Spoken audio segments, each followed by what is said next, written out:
Good Monday morning, everyone. Thanks for joining us from the Ohio AgNet, voice you know with the News You Trust studio, sponsored by Grain Equipment Company, where innovation meets execution. I'm Dale Minio. Just a light dusting of snow so far this morning, powered by soy biodiesel, heading down to just south of Delaware to the Ohio Corn and Wheat Growers Association office, getting an update there. Tomorrow, we'll be heading down to Chillicothe for the results of the Feed the Hungry, Stock the Trailer program, all put on by Farm Credit Mid-America and Rural First. Hey, don't forget, today is the first day of deer gun hunting season in Ohio, and the Ohio Division of Wildlife is again partnering with farmers and hunters feeding the hungry to support local food banks with donated venison. With a $30,000 grant from the Division of Wildlife, FHFH and participating processors donate harvested whitetail deer to charitable organizations throughout Ohio. Hunters who harvested deer and would like to donate some or all of the venison can bring them to one of 34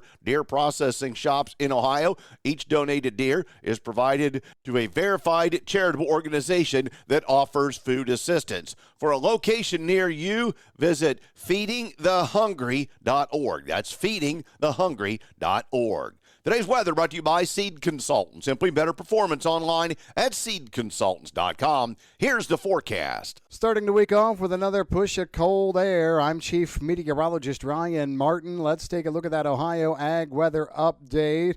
Winds are a little less strong coming out of the northwest, but it's not enough for me to take lake effect precipitation completely out of the forecast for places like northeastern Ohio. I do think a large part of the state sees a mix of clouds and sun today, and you can see better sunshine, I think, the farther south you get. Same basic story here for the next 3 days. Well, today, tomorrow, and Wednesday.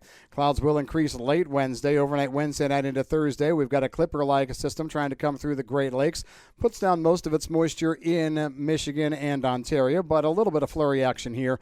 What it does do is give a reinforcing shot of cold Arctic air coming down, so winds ramp back up out of the north and northwest. Lake effect Thursday midday into early afternoon, and then we see it wind down.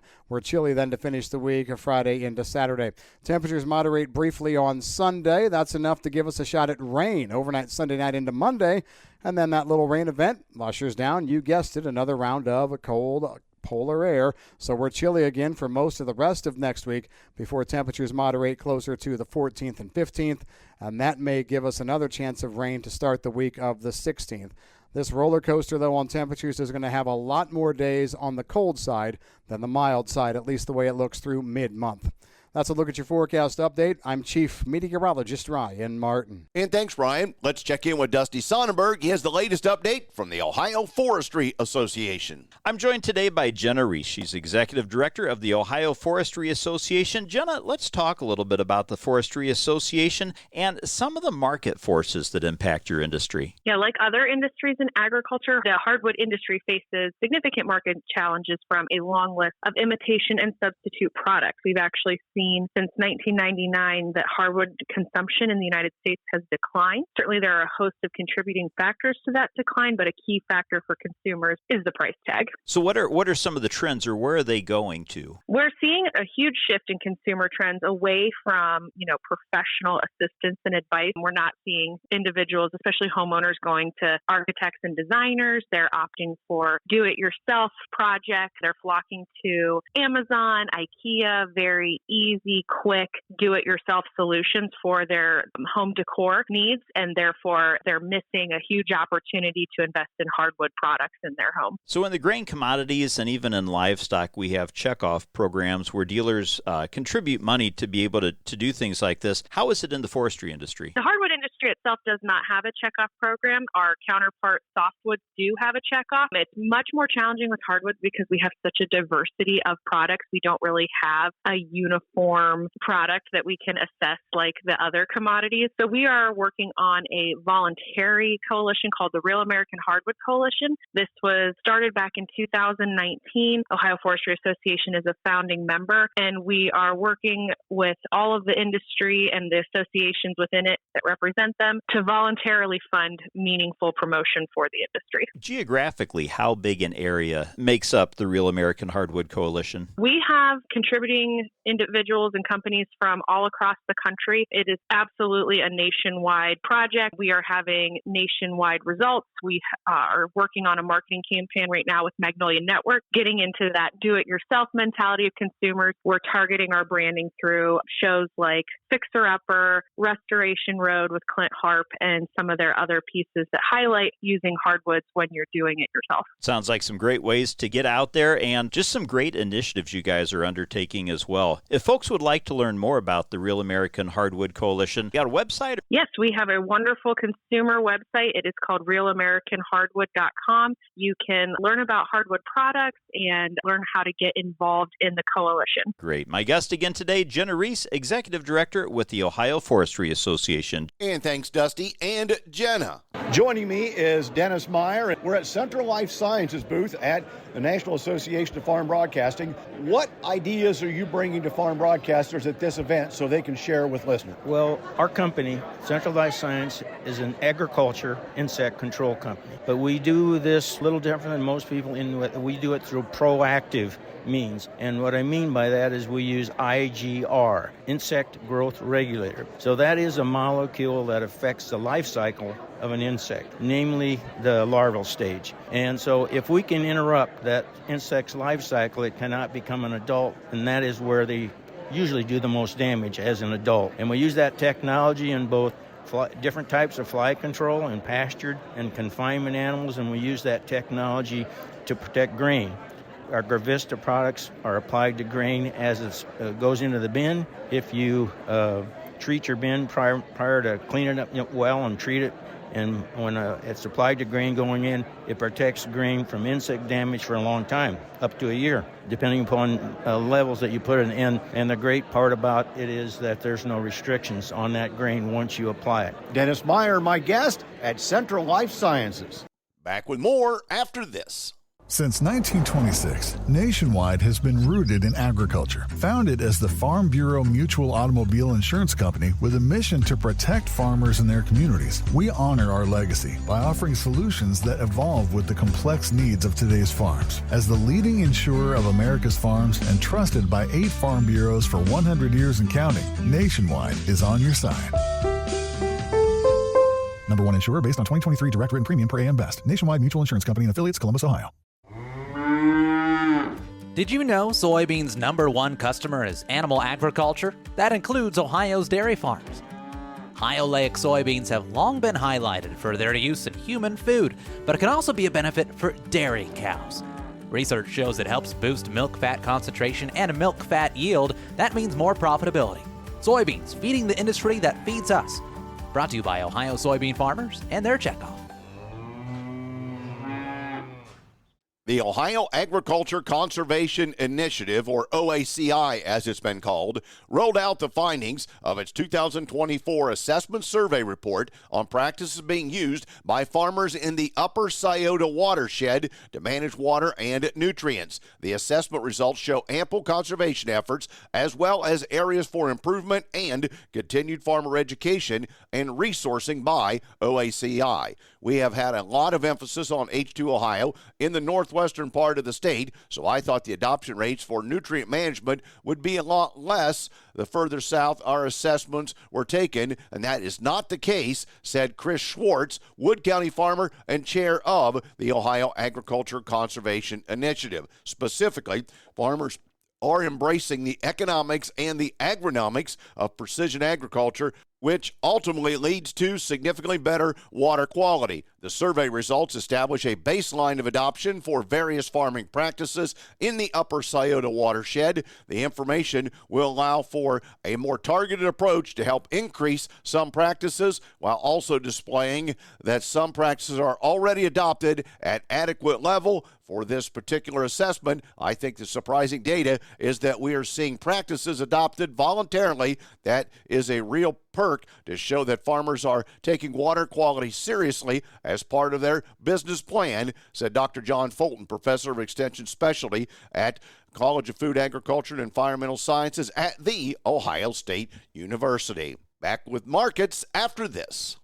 Get the equipment and trucks you need at Ritchie Brothers' next Great Lakes Regional event on December 11th and 12th. This absolute unreserved auction will feature online bidding, and items are located in Columbus, Chicago, and Detroit.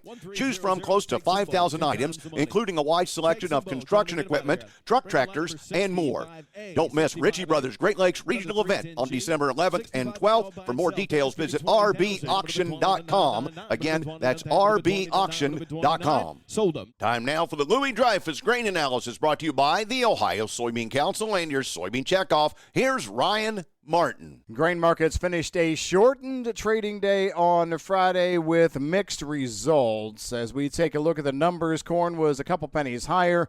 Beans, I'll call it flat. Yeah, nearby was up too, but a large chunk of the bean curve was flat to lower. And the wheat markets were lower as well. Yeah, a few green specks here and there, but nothing really too super exciting. As we take a look at the Friday trade, though, one thing to keep in mind is we had very low volume trade with the shortened trading day and coming after the Thanksgiving holiday.